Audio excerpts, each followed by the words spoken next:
Hello, good evening, नमस्कार। भारत ने अपना इंडिजीनियस यानी खुद का बनाया हुआ एंटी रेडिएशन मिसाइल यानी विकिरण रोधी मिसाइल रुद्रम 2 का सक्सेसफुली परीक्षण कर लिया है। अब रुद्रम 2 देखिए, एक्चुअली यह रुद्रा मिसाइल है। M2 जो है इसका वर्जन है, यानी अगर रुद्रा M2 है यानी रुद्रम 2 है, इसका मतलब रुद्रम 1 भी होगा। अब हम यहाँ पे समझने का प्रयास करेंगे कि रुद्रम 2 सबसे पहले देखेंगे कि क्या है। उसके रुद्रम 2 जो क्या है, यह एक एंटी रेडिएशन मिसाइल है। तो एंटी रेडिएशन मिसाइल क्या होता है? एक प्रकार हो गया एंटी रेडिएशन, एक मिसाइल का प्रकार हो गया। इसके अलावा रुद्रम 2 जो है एयर टू सरफेस मिसाइल है। ये सारी चीज अभी हम समझने का प्रयास करेंगे। इसके अलावा भी देखेंगे कि रुद्रम 1 क्या है। अगर रुद्रम 2 है तो रुद्रम 1 भी होगा। और रुद्रम 2 से पहले हमारे यहाँ एंटी रेडिएशन मिसाइल कौन सा यूज होता था, ये सारी चीज अभी हम समझने का प्रयास करेंगे। चलिए शुरू करते हैं। सबसे पहले न्यूज 29 मई 2024 को इंडियन एयरफोर्स के द्वारा यह रुद्रम 2 मिसाइल को सक्सेसफुली टेस्ट किया गया। कहां? उड़ीसा के तट से, यानी कोस्ट ऑफ द उड़ीसा से। अब यह क्या है? एयर टू सरफेस मिसाइल है। कहीं भी अगर इंडियन एयरफोर्स आ जाए तो वो इंडियन एयरफोर्स क्या करेगा? एयर से ही मिसाइल छोड़ेगा, तो और सरफेस पे टारगेट होगा तो क्या हो जाए? एयर टू सरफेस मिसाइल हो गया।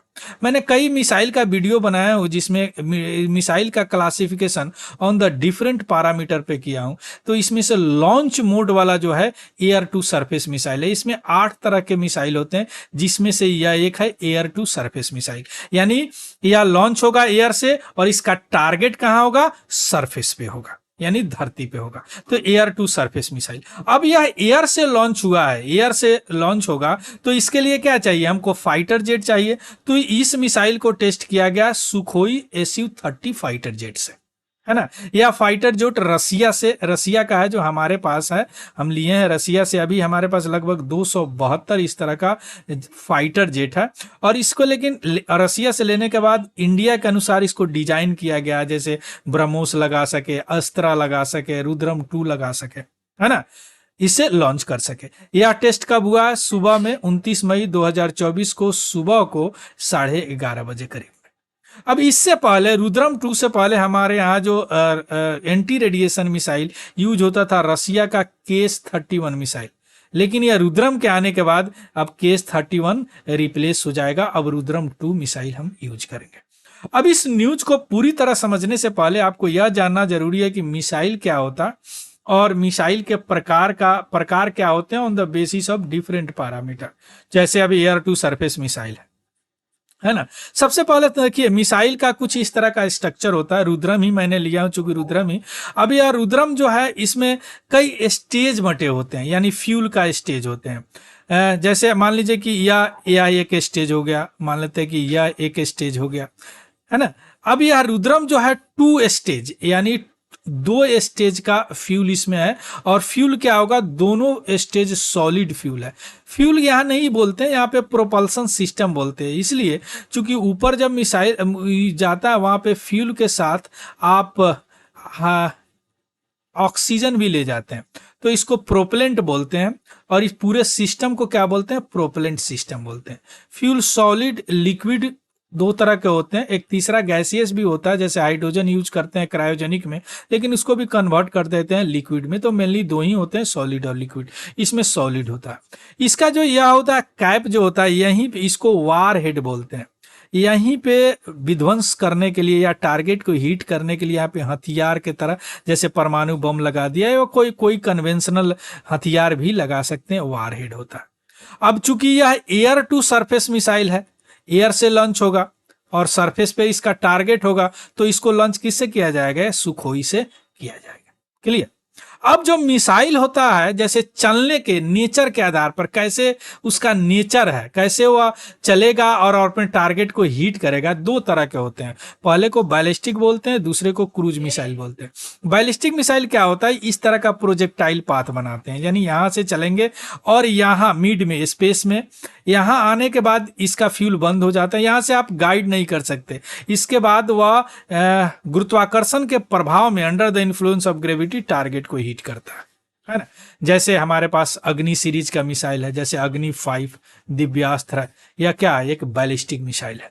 अब आते हैं क्रूज मिसाइल है, इन्वायरमेंट के अंदर ही चलता है, पूरे पाथ आप इसको गाइड कर सकते हैं। मान लीजिए कि यहाँ टारगेट है और यहाँ आने के बाद मूड किया कि नहीं इसको भी विध्वंस करना है, तो यहाँ से आप गाइड कर सकते हैं, लेकिन इस मिसाइल को इस पॉइंट तक ही गाइड कर सकते हैं, इसके बाद आप गाइड नहीं कर सकते, इसलिए इसको बैलिस्टिक बोलते हैं, इसको क्रूज बोलते हैं। जैसे हमारे यहाँ क्रूज मिसाइल है ब्रह्मोस, जो रसिया और हम दोनों मिलकर डेवलप किए हैं।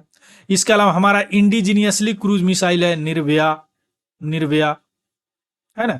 और अग्नि सीरीज मिसाइल है जो बैलिस्टिक मिसाइल है। Clear. On the basis of launch mode, यानी कहां से हम लॉन्च कर रहे हैं और कहां पे टारगेट है, इस पे 8 तरह के मिसाइल होते हैं। जैसे अब सरफेस से लॉन्च कर रहे हैं, सरफेस पे टारगेट है तो सरफेस टू सरफेस मिसाइल, इसको ग्राउंड टू ग्राउंड मिसाइल भी बोलते हैं। सरफेस से लॉन्च कर रहे हैं, टारगेट हमारा एयर पे है, जैसे मान लीजिए किसी का एयरक्राफ्ट उड़ाना है दुश्मन का, पाकिस्तान का एयरक्राफ्ट आ रहा, पाकिस्तान का एयरक्राफ्ट आ रहा, उसको उड़ाना है, तो सरफेस से मिसाइल को करेंगे, टारगेट कहा है यहाँ पे, तो इसको क्या बोलेंगे, सरफेस टू एयर मिसाइल। और इसको नॉर्मली एंटी एयरक्राफ्ट मिसाइल भी बोलते हैं या ग्राउंड टू एयर मिसाइल भी बोलते हैं।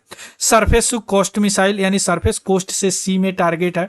Air to air missile, air से एयर में ही मारते हैं, जैसे हमारे पास अस्त्रा है।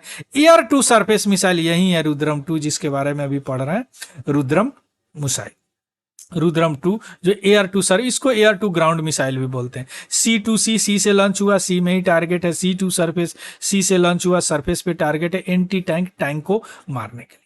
तो ये 8 तरह के होते हैं। On the basis of distance 4 तरह के मिसाइल होते हैं, short range, medium range, intermediate range, intercontinental. जैसे हमारा अग्नि 5 है, मिशन दिव्यास्त्र, इसमें मैं वीडियो बनाया हूं, अगर चेकआउट कीजिएगा एक बार, है ना। या इंटर कॉन्टिनेंटल मीन्स दूसरे देश के, दूसरे कॉन्टिनेंट यानी दूसरे देश को भी मार सकता है ना। On the basis of speed भी 3 तरह के मिसाइल होता है। अब यहाँ पे स्पीड को कंपेयर करने के लिए ये साउंड का स्पीड लिया जाता है एयर में, जो 0 डिग्री सेल्सियस टेम्परेचर पे हो, वह होता है 332 मीटर पर सेकेंड, इसको 1 मैक बोलते हैं। अगर किसी मिसाइल का स्पीड इस 1 मैक से कम हो तो सबसोनिक है, 1 मैक से 5 मैक के बीच हो तो सुपरसोनिक है, और 5 मैक से ज्यादा हो तो हाइपरसोनिक है।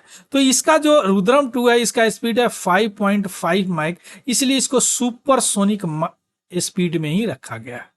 क्लियर। अब आते हैं रुद्रम 2 पे। रुद्रम 2 आप ही समझ गए, इंडिजीनियसली खुद बनाए हैं, सॉलिड प्रोपेलेंट अभी बता चुके हैं, एयर लॉन्च है, एयर टू सर। और रुद्रम का मतलब होता है रिमूवर ऑफ सॉरो, यानी दुख को रिमूव करने वाला। या एयर टू सरफेस मिसाइल है, मतलब सरफेस पे बहुत तरह के इनेमी एसेट्स को या न्यूट्रलाइज कर सकते हैं। रुद्रम जो है यह इंडिया का पहला इंडिजीनियस खुद डेवलप किया हुआ एंटी रेडिएशन मिसाइल है, यानी विकिरण रोधी मिसाइल है। अब इसको समझिए थोड़ा सा। अब मैं डिफेंस सिस्टम पे भी मैं एक वीडियो बनाया हूँ, इजराइल का डिफेंस सिस्टम है। जब ईरान ने हमला किया था इजराइल पे, तो इजराइल के डिफेंस सिस्टम, इजराइल ने अपने डिफेंस सिस्टम एक्टिव कर दिया था, जिसके कारण उनके सारे हमले, मिसाइल, ड्रोन रास्ते में ही खत्म हो जाते थे। इसके डिफेंस मिसाइल ने उसको मार देते थे, यानी डिफेंस इस तरह किया था। अब ये डिफेंस सिस्टम जो होते हैं, जैसे राडार हो गए, कम्युनिकेशन एसेट्स हो गए, या क्या करते हैं, विकिरण देते हैं यहाँ से, यानी इमिट करते हैं एक किरण, रेडियो फ्रीक्वेंसी। या रेडियो फ्रीक्वेंसी जो इनेमी के तरफ से, दुश्मन के तरफ से मान लीजिए मिसाइल आ रहा है, इसको यह पकड़ लेता है कि यह मिसाइल आ रहा है। जैसे यह पकड़ा, इसका डिफेंस सिस्टम एक्टिव हुआ और ये मिसाइल जाके इसको डिस्ट्रॉय कर दिया। ऐसा ही होता है। लेकिन इस मिसाइल में क्या खूबी है कि यह मिसाइल जो है डिफेंस सिस्टम, जैसे इनका जो रेडिएशन जो है इन पे प्रभाव ही नहीं करेगा, यानी इस मिसाइल को यह रेडियो फ्रीक्वेंसी पकड़ ही नहीं पाएगा। इस तरह इसको डिजाइन किया जाता है कि इनेमी के डिफेंस सिस्टम को ही डिस्ट्रॉय कर दे। डिस्ट्रॉय करने का मतलब क्या होगा कि मान लीजिए डिफेंस सिस्टम है, यहीं पे टारगेट है, मान लीजिए कि यहीं पे आके इसको डिस्ट्रॉय कर दिया, जैसे उनका रडार हो गया, उनका कम्युनिकेशन एसेट हो गया, कोई रेडियो फ्रीक्वेंसी सोर्स हो गया, तो इसको बोलते हैं एंटी रेडिएशन। मींस इस मिसाइल पे आपके डिफेंस सिस्टम का रेडिएशन का कोई प्रभाव नहीं पड़ेगा। That's why it is called the विकिरण रोधी, यानी एंटी रेडिएशन मिसाइल। इसको डेवलप किया of course defence research and development organisation, DRDO। किसके लिए? इंडियन एयरफोर्स के लिए, चूंकि एयर टू सरफेस मिसाइल है। अब यह यूनिक क्यों है? यूनिक इसीलिए है कि यह जो दुश्मन का रेडिएशन जो है, फ्रीक्वेंसी जो है, यह 100 किलोमीटर से ही पकड़ सकता है। यानी 100 किलोमीटर दूर ही यह मिसाइल है और यहाँ दुश्मन का रेडिएशन है, रडार इमिट कर रहे हैं, डिफेंस सिस्टम इमिट कर रहे हैं, यह इसको पकड़ लेगा। माने इसको पता चल जाएगा कि 100 किलोमीटर से यहां से, लेकिन इनके यह रेडिएशन इसको नहीं पकड़ पाएंगे। एंटी रेडिएशन या रेडिएशन इसको पकड़ नहीं पाएगा। यानी रेडियो फ्रीक्वेंसी या सिग्नल 100 किलोमीटर से ज्यादा दूरी से वह पिकअप कर लेता है। इसका खूबी है।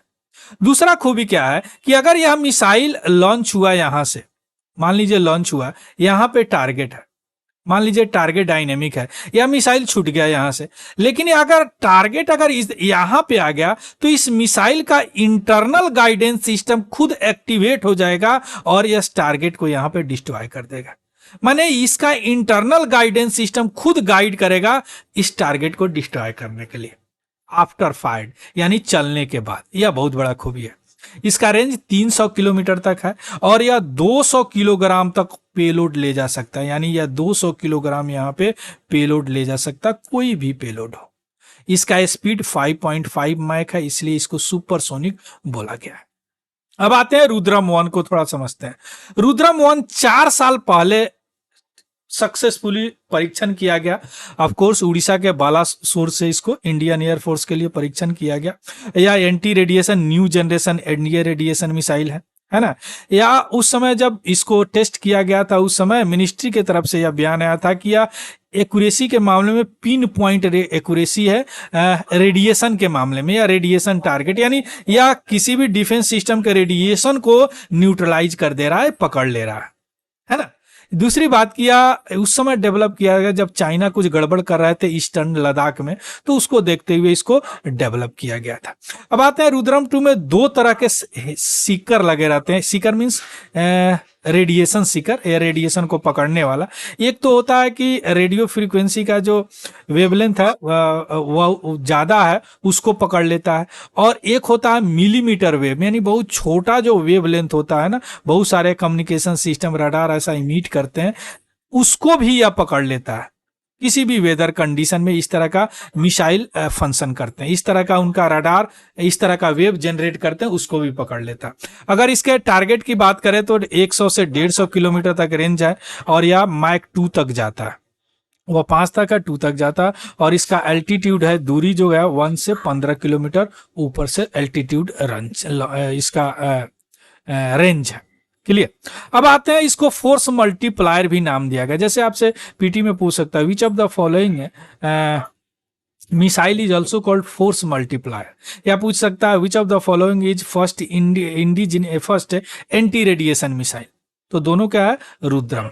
फोर्स मल्टीप्लायर इसलिए बोला जाता है कि यह एक मान लीजिए कि डिफेंस सिस्टम है, अगर इनका डिफेंस सिस्टम को ही मार दिया जाए, खत्म कर दिया जाए, तो यह फोर्स में ज्योमेट्रिकल प्रोग्रेशन से बढ़ाता है, यानी फोर्स को मल्टीप्लायर कर दिया, एक बहुत सारे फोर्स का काम कर दिया, इसलिए इसको फोर्स मल्टीप्लायर भी बोला जाता है। या डिफेंस मिनिस्ट्री एक बार बोला था कि यह एक फोर्स मल्टीप्लायर की तरह काम करता है इंडियन आर्म फोर्स में। हालांकि डीआरडीओ अभी रुद्रम 3 भी डेवलप कर रहा है और जिसका टारगेट है कि 500 किलोमीटर से ज्यादा इसका रेंज होगा। क्लियर।